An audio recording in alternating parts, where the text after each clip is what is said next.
Hi, I'm Joel. And I'm Andrea. And welcome to Life, right? Every week, we share stories about things we all experience but never really talk about. If you're listening for the first time, welcome. If you're joining us again, welcome back. This week, we're talking about forgiveness. So we all know that we're supposed to forgive and maybe to forget, but how does that actually work? Yeah, how do you forgive and what does it actually mean to forgive someone? Is forgiveness a zero-sum game where everything's just cool at the end? We talked to a bunch of different people to get perspectives on forgiving. We're going to see if we can figure it out. Ready, Andrea? So ready. This week, we actually have 3 conversations we want to share with you. So this episode runs a little bit longer than usual. As well, because we're talking about forgiveness, some of the conversations deal with heavy issues and take a little bit more time to digest. Just so you know, the third conversation deals with sexual abuse. So if that's a trigger for you, I invite you to not listen. Because of all of this, we've decided to not do our usual wrap-up discussion. Instead, the show will end with the artistic piece, and we invite you to keep the conversation going on our Facebook page, facebook.com/liferightpodcast. This is Anna. Anna's a psychologist, and I thought it'd be really cool to get a perspective on forgiveness from a psychological point of view. I think in my work, I see a lot of people trying to find forgiveness for someone who has wronged them or hurt that they feel from somebody.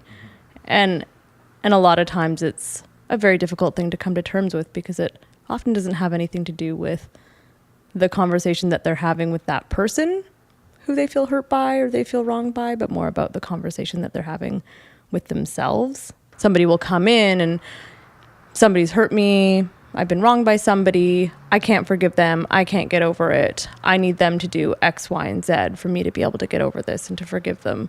But in fact, it actually kind of comes more to a place of self-work to be able to forgive someone, and it's really about letting go.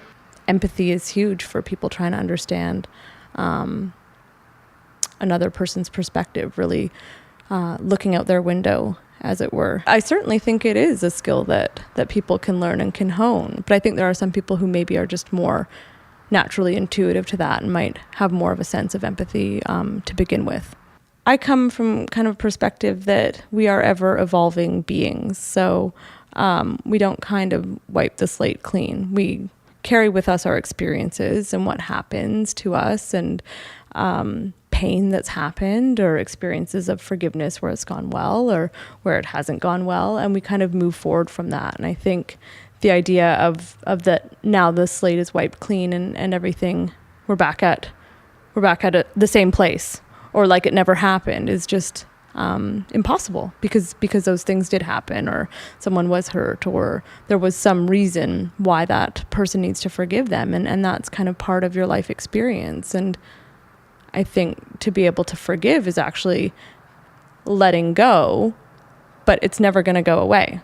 You also have to make the choice. Okay, I'm forgiving and I'm letting go, but I'm actually letting go and actually doing that as opposed to saying, okay, you're forgiven, all is well, but then hanging on to that.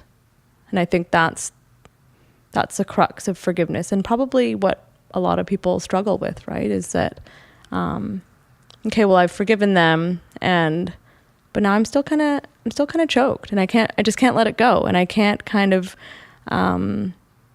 let go of that story that I have about that person now. And that's where that self-work of kind of kindness and compassion and understanding and empathy really comes in, because it's a huge leap to forgive if maybe you're not in the right place to do that, or if you're not able to. And that's kind of where that comes in when, okay, yeah, I've forgiven you, but I actually haven't let it go. So is that really forgiveness? I'm not sure. Is that just kind of wanting to, smooth things out and not deal with it anymore or not process it anymore? Maybe. Something I've reflected on a lot recently is the idea of acting in line with your values. And sort of living and embodying those values. So what are your values? I've been talking a lot about kindness and compassion and forgiveness and love. And I think those are values that a lot of people hold as well. And so doing a check-in, like, okay, what are my values and what pulls me away from acting in line with those values. So if it's holding on to this hurt and this anger, is that really helping you to kind of stay the course with living a life that is kind and compassionate and loving and forgiving? Or is that pulling you away from that? And so what can you do for yourself that brings you back into line with who you are and the way that you want to be? A lot of people find forgiveness challenging because there's those expectations around it, right? And, okay, well, when I forgive this person, then miraculously they'll say, I'm so sorry and everything's okay. And they'll say all the things that you've always ever wanted to hear about this situation. And that might not be the case, right? And those expectations can lead to pretty significant disappointment. So what is the expectation? What do you hope is going to come out of it? That's a question to ask yourself in that process as well. Another sort of value that kind of fits in with what we were talking about before is acceptance, right? So, talking about some of those expectations that you have, but also accepting what is realistic, right? So for some people, it might be realistic to have a conversation and say, I forgive you for this, and these are the reasons why, and here's what I've thought about it, and to kind of leave it at that. And then for other people, it might not be. So to kind of know yourself and also know the people that you're dealing with, to know, okay, is this going to be a conversation that's going to be meaningful for me and helpful for me in forgiveness? It's very easy and tempting to hang on tightly to those feelings of hurt and anger and resentment, because it's sure a lot easier than those softer emotions of pain and sadness and disappointment and then even more challenging emotions of stepping outside of that and letting it go in order to serve yourself so that you feel better. I mean, people probably don't want to walk around feeling that way of, sad and anguished and hurt and angry and frustrated and all of those things. I think that's a big step of kind of self-care too, is to take that time to process those feelings and to make the choice to find a way to let them go. And be gentle with yourself for not doing it straight away. Conditional forgiveness is where we get stuck and where it's tough, right? Okay, I'll forgive you if I feel this way. I'll forgive you if you say that thing that I want you to say. And that's not actually forgiveness, right? Forgiveness really is letting go and with no strings attached. It's hard for you, the forgiver, and for the other person, the forgivee, if there are strings attached, right? Because then it's not kind of getting to that place of actually letting go. It's now we're bartering for something. We're trying to exchange for something. We're trying to zero the score or settle the score. There's no score. It's feelings. It's letting go of feelings. It's accepting feelings. It's sitting with feelings and processing them. In relationships, couples and other relationships too, the idea that it's going to be conflict free and everybody's going to be happy all the time is just not reality. If you're with somebody and you care about them and you love them, you feel intensely. And when you feel intensely, sometimes feelings get hurt. And what happens when feelings get hurt? People need to forgive each other for that. And they need to also, on the flip side of it, be able to say, I'm sorry as well. But, in order to forgive, does somebody need to say, I'm sorry? I don't think so. I mean, it would be really nice if it always worked that way. But I don't necessarily think that's always going to be the case. But yeah, forgiving the guy, in line at Starbucks who cuts in front of you, that's a lot different. And that's good practice, right? I mean, we can kind of think about lots of different life experiences as really good practice for other bigger ones. You have a bad experience at a restaurant with somebody, those are really great opportunities for learning how to let go. Because, you don't presumably have a relationship with that person, so there's no history there that make it challenging to let things go quickly. So this is Andrea. You may recognize Andrea's voice as she was our performing artist for our identity episode. And she is also a writer in town, and she came by my office to talk about her experiences with forgiveness. I approach everything with a sort of general level of forgiveness. I don't, even if I've had sort of a falling out with someone, or it's been sort of vicious or mean or what have you, I tend to, I think, forgive relatively quickly and easily, because I try really hard all the time to place myself in other people's shoes. I'm a writer. I listen to people a lot. I understand that we are all deeply flawed individuals who are just trying to do our best. And so I find it pretty easy to forgive. Where I get caught up in sort of the other side of that is the forgetting. I don't forget all that easily. I try really hard to sort of actively practice forgiving as much as possible. But I am also fairly conscientious of making sure that I don't repeat the same mistakes over and over again. Because I typically find when I'm in a situation that requires me to, practice forgiveness, I have been participating in something. So I'm not necessarily always like responsible for something, but like I feel that I have been complicit in some situation that then I have to take a portion of responsibility for, or I just at least have to acknowledge that like something took me to this point. I think about the sort of pettiness of vengeance sometimes, or if you continue to have sort of very deep emotional feelings about something, be it pleasant feelings or violent feelings or what have you, that means you're still fully invested. It means that another person still has control over you in some way.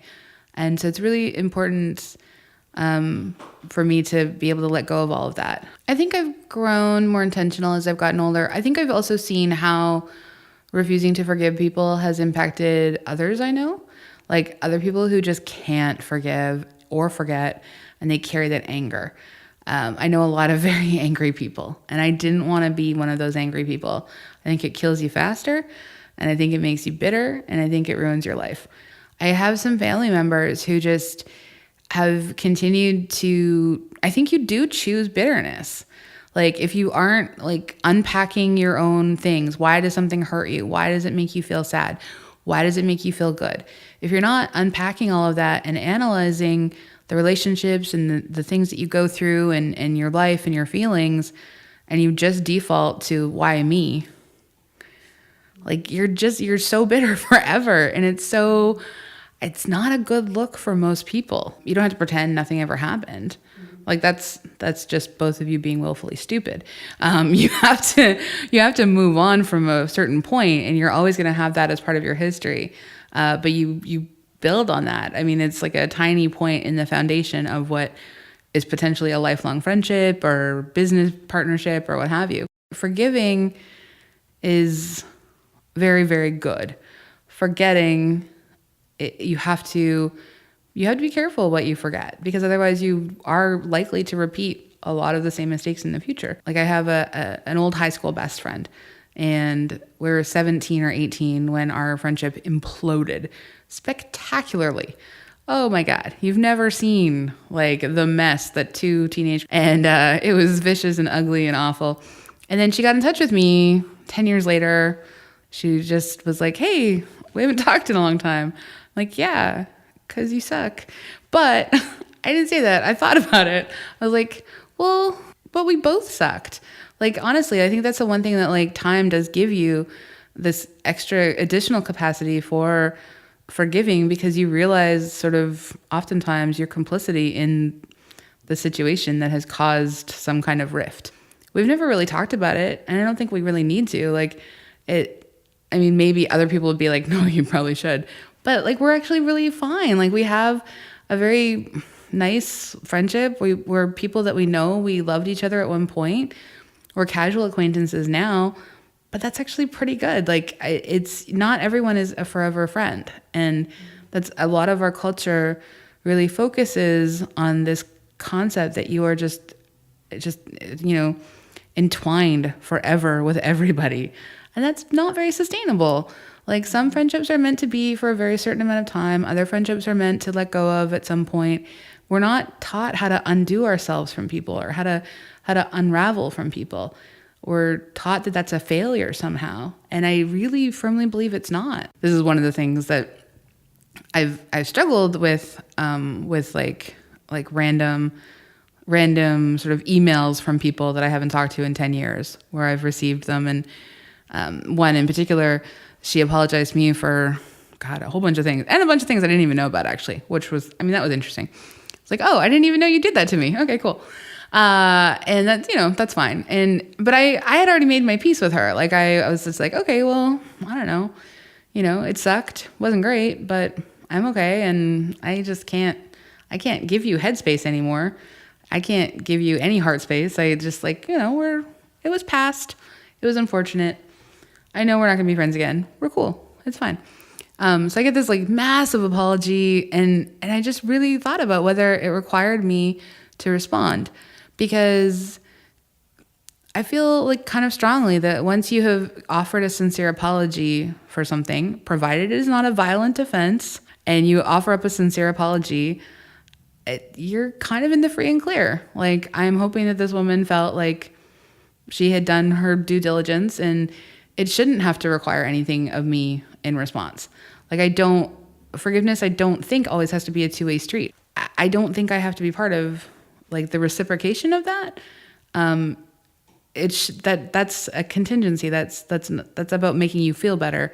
That's not about even really making me feel better at that point. But like, it's nice to get an apology. And I thought about whether I needed to respond, and if I wanted to open up all those old doors again and get dragged into anything. And I decided ultimately, no, like I'm glad she sent it. I'm glad it made her feel better. It's nice to know that someone's not actively plotting my death or hates me, but I don't think it required me to, I didn't feel that it should require me to engage in response. Whenever we do something, do we have to drag other people into it? I think about like accountability and responsibility and individuality. And I think about like, I don't know, in this particular case, maybe I should have responded. I don't know. I occasionally wonder to this day, so maybe I probably should have, I guess, at the time. But I also just felt at the time very strongly that like she had said her piece and she said it fine. And there was nothing that I didn't feel like I had anything that I had to offer back, But I think it really depends on the situation. Like, we were 21 when we had a falling out. She emailed me when we were 31, or something. I think something like that. It felt like a really long time, and it wasn't really that important. I mean, again, I was glad to know she wasn't actively plotting to kill me. I don't know. I feel so rarely apologies are, especially long, long, long ago apologies, are very rarely about making the other person feel better. Maybe I'm cynical. Maybe I might be cynical. But I don't know. I've never seen one that was just like super, super, super achingly sincere, that really like didn't require something of the person you're apologizing to. I'm a lot about phrasing. So for example, I'm sorry if I made you feel this way. Those kinds of apologies. I think anything that implies like a conditional thing, never, like if they don't take ownership of their behavior in the apology, it's probably not that sincere. Like, I think you really has to be, and like an apology has to be, I'm sorry I did this. And if it has to go so far as, I'm sorry I did this to you, okay, like that's all good. It's really about the phrasing of it. And language, people often don't know that they are they're revealing what they truly think in the way that they offer up an apology. This is Carrie. Carrie and I have been friends for about 10 years, and she has had a lifelong journey of forgiveness that she has had to sort out. Just so you know, she refers a couple times to her husband and her son by name on the episode. So when she talks about David, that's her husband, and Luke is her son. I'm from the States originally. Both my parents are doctors, and therefore they were both sort of workaholics, as is the nature of their work. From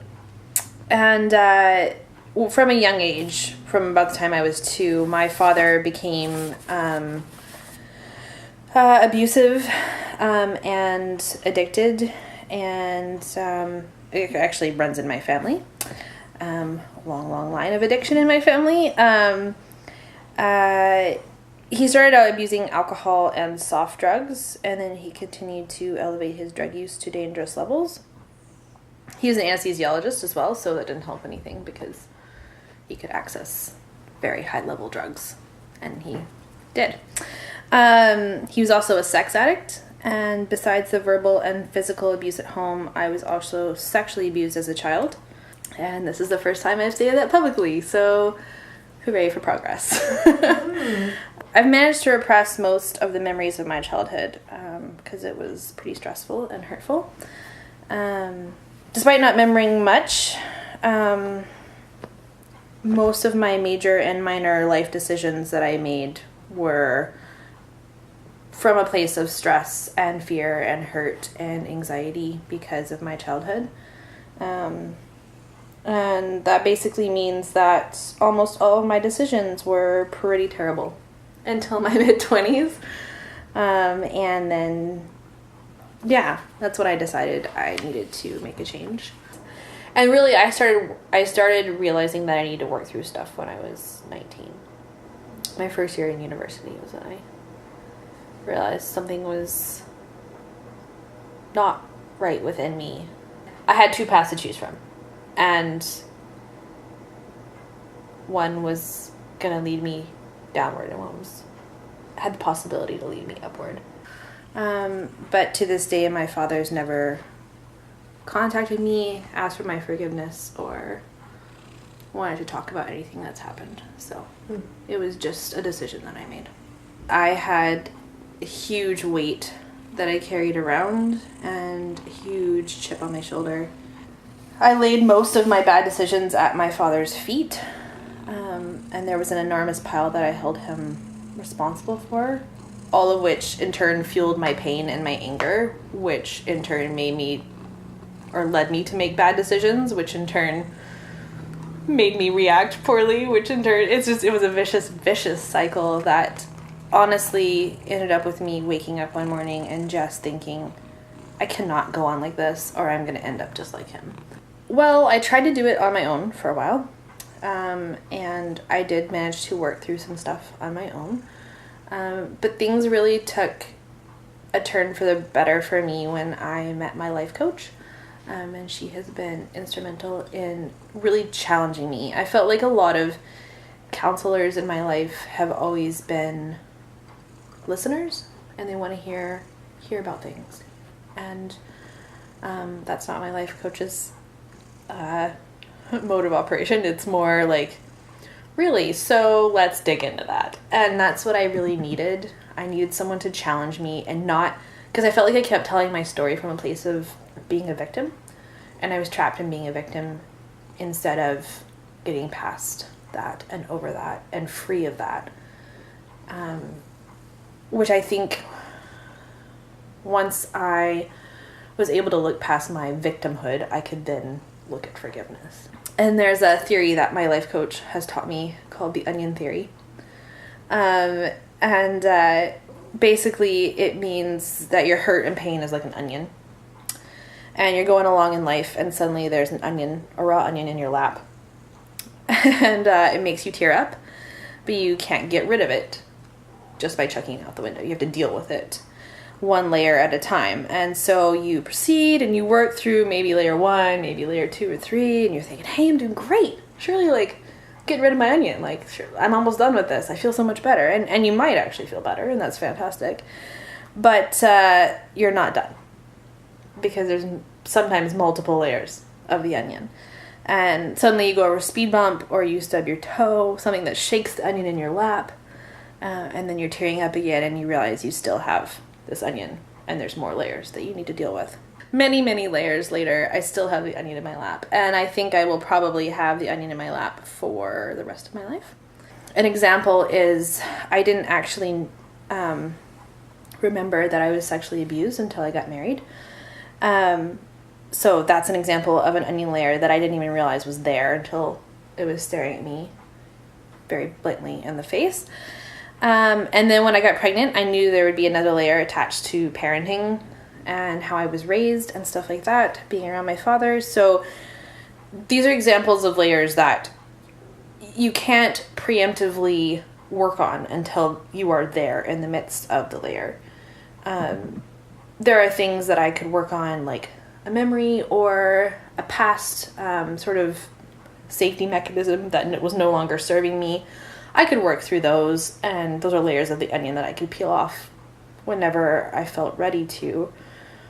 But there's definitely events in life that come along that you can't work on it until you're there. Having this pressure that this religion, churches taught me, this is how you need to forgive, and it's all one step, and you forgive the person. And I was like, I cannot get rid of this massive onion in my lap. I can't even lift it. Like, how do you want me to just chuck it out the window? I can't get rid of it. It's like tied to me with barbed wire and thick chains that are locked, and it's like weighs 1 billion pounds. How am I supposed to get it off me in one fell swoop? And that depressed me because it was like, I'm never going to achieve what these people claim that I need to achieve to forgive my father, which means I can't ever actually forgive him. The simple act of communicating my forgiveness, even though I knew I would always need to work on forgiving him, it freed me up. It enabled me to start working on that. For someone else, it might be burning an item or burning a piece of paper or scattering someone's ashes. Whatever that is, I think often forgiveness journeys start with a physical, tangible action. That for me, I felt called to do that, to be a good witness to him, so that he would know that Jesus was in my life and Jesus had helped me forgive him. And that was one reason I needed to write that letter and state that to him. But the other reason was for me. I felt like a huge weight was lifted off my shoulders. It was very cathartic for me. It was almost the first step in my forgiveness journey, where it's like I was able to unwrap the onion from the barbed wire and the chains, and I could start peeling away the layers. That for me was the initial step on my journey of forgiveness, was stating, you know what, I do forgive you, and I do forgive you in a general sense, and then I'm going to work on this forgiveness for the rest of my life. I think at times, for sure, people need to work through things and forgive each other and move on in life with each other in their lives. But there are hurts and there are things that I think should give you pause in letting people back into your life. My mom, when I was little, she always said to me, Carrie, even if you forgive your father, you don't have to be best friends with him. And that was really comforting to me to hear from her, to know that I could protect my future self. It wasn't so much that I could protect my past self, or even at times my present self when I was a child, but I could protect my future self from future hurts. That if I worked through things, I didn't have to have him in my life. Forgiveness is not about forgetting. For me, it was actually about the reverse. So forgetting didn't serve a purpose on a grand scale. When I look back, I can see how far I've come. I can see how far God's brought me. And I can also see God's hand in what's happened. Which for me is crucial, because when you're in the midst of hurt, you're often wondering where God is. In an everyday sort of way, my life looks the same, but the weight that I carry around seems lighter with every layer of the onion that disappears. I'm able to be a better wife to David. I'm able to be a better parent to Luke. There's definitely major changes that affect my daily life, maybe, if I stop and actually think about that as part of my forgiveness. But I wouldn't say, like, when I dropped the letter off, that my life, like, drastically changed. I think for me, I operated under the notion that, especially having the father that I did, that God was a very terrible father. who did not particularly love me, nor did he want good things for me, or, basically, that he didn't want good things for me. So I didn't expect anything good in life. And really challenging that fact over and over and over again. And it says in the Bible that God does want good for us. He wants to give us good gifts.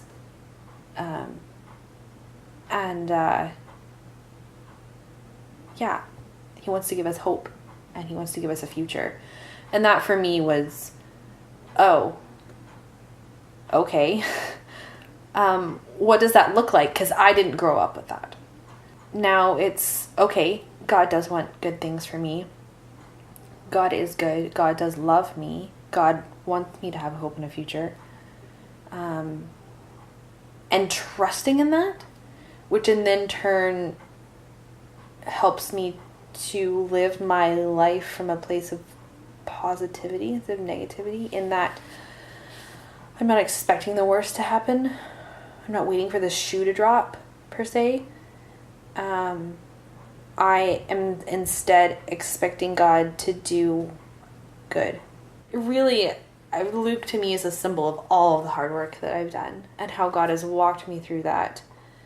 And I've come through on the other side of pain, and just immense amount of pain and immense amount of hurt and death and sadness, to life and joy and love.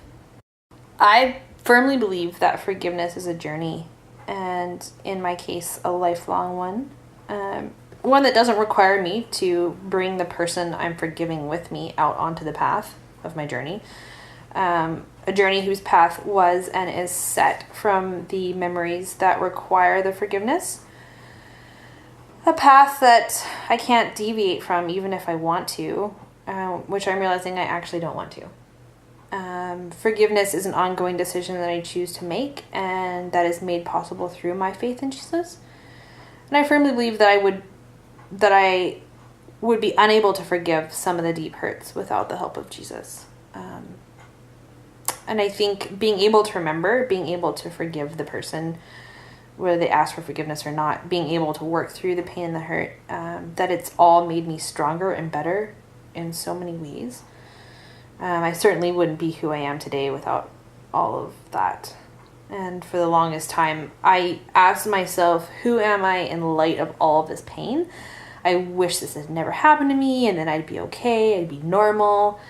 But now I'm more of the mind of, I am who I am in spite of and in light of all this pain, and without it, I wouldn't be who I am.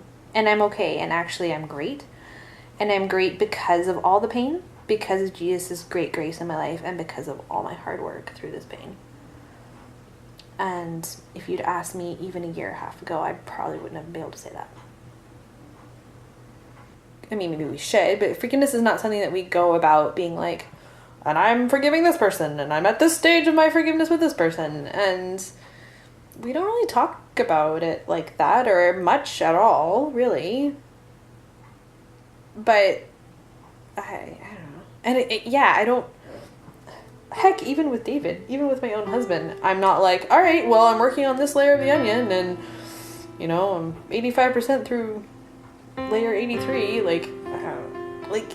it's just an ongoing journey that I sometimes don't even realize how far I've come, or the fact that I'm even on a journey until I stop and think about something like this. Mm-hmm. That you asked me to sit down and think through stuff, and I'm like, oh, okay, I've come this far, and it is a journey, and I'm only on layer 85 of 9,475,001.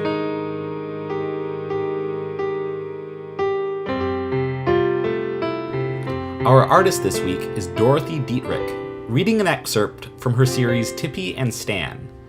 For more info, check the show notes on our website. All you need to know for this story is that you're listening to a group of pigeons who are at a group therapy session. October 15th. So, we talked about the party and group today. But what was really interesting is that Sheila finally told us why she fell over when Ed mentioned Matisse. It turns out Sheila and her brother are loft pigeons, and apparently Sheila and her brother were part of a scientific program designed to test pigeon intelligence. It was very involved. Reward and aversion techniques were used to discover what pigeons can see and remember. They tested for facial recognition. They did mirror testing, studied pigeons pecking at seeds in public settings. Is it random or intentional? They did experiments with string and wire and cloth, looking for cognitive and abstract thinking processes and so on. You get the gist. Anyway, they took 8 loft pigeons. Experimentally naive, they called us, Sheila said. They told us we were going to school. Sheila and her brother were put in the arts. They thought they were taking an art appreciation course, but they were actually being tested to see if they could tell the difference between Picasso and Monet. The 8 pigeons were divided and put in stainless steel cages. They were shown a limited set of pictures by each artist, and they were told to peck at a button whenever a picture was shown. So 20 random Picassos followed by 20 random Monets. When they pecked for Picasso, they got food. When they pecked for Monet, they got nothing. Some pigeons were faster learners than others, but they could all spot the difference between a Monet and a Picasso. Sheila said, they thought I was of exceedingly low intelligence because I didn't seem to be able to tell the difference. But the thing is, it was so easy, I thought they were asking something else, and I got very confused. By the time I realized they just wanted to know if I could tell the difference, I was way behind the others.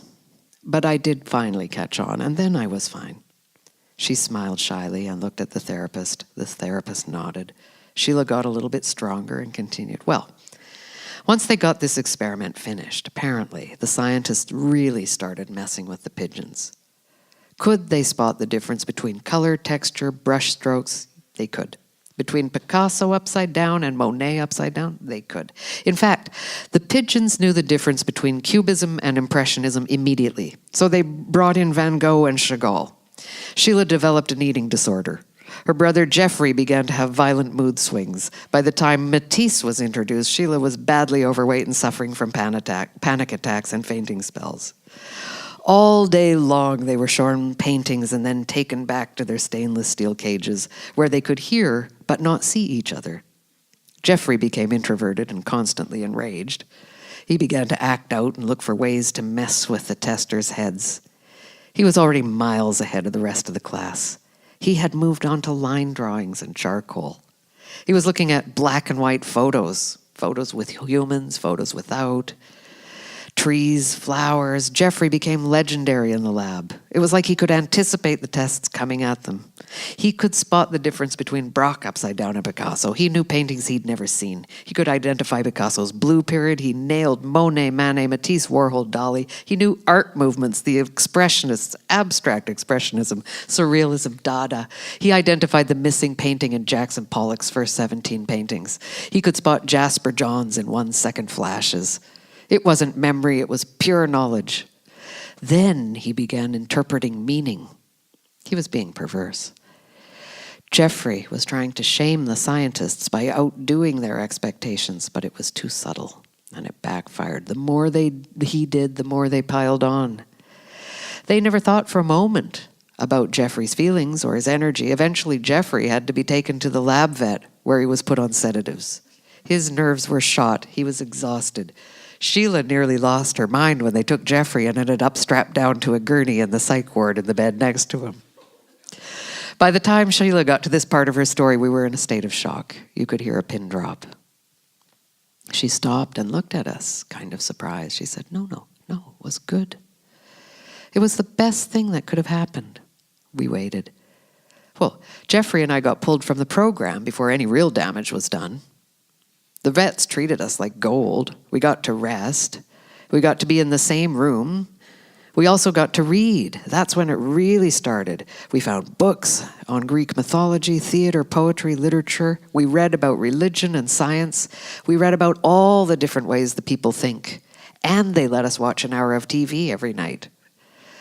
Jeffrey started to do art therapy and became an artist, and I did music therapy. I mean, we're still really fucked up, but I don't have a clue what I'm doing or what I'm going to be when I grow up, but we're here. We're pretty happy most of the time. I don't know. We have friends. And then Sheila started to laugh. It was the first time any of us had ever seen or heard her laugh, and it was beautiful. It was just beautiful. So we all started to laugh, and we didn't even know why. When we stopped, Bev asked Sheila if she hated the people for all the pain they had caused her and Jeffrey, and Sheila said no. Without a second of hesitation, she said, I've been depressed probably most of my life, and a lot of it is probably because of the people, but I feel pretty good these days. Who has time to be angry or hurt or bitter? I have too much to do. The truth is, I feel sorry for the people. How can you not? They don't seem to understand their place in the scheme of things. That's got to be very painful. Life Right is presented for free and without ads thanks to a grant from the United Church of Canada. We're produced out of the offices of Lynn Valley United Church. For more information about their programs, please go to lynnvalleychurch.com. Life Right is myself, Joel Grinke, and Andrea Lowen. Theme music is by Matt Grinke. Underscoring is by Peter Abando. And our editor and mixer is Rick Calhoun.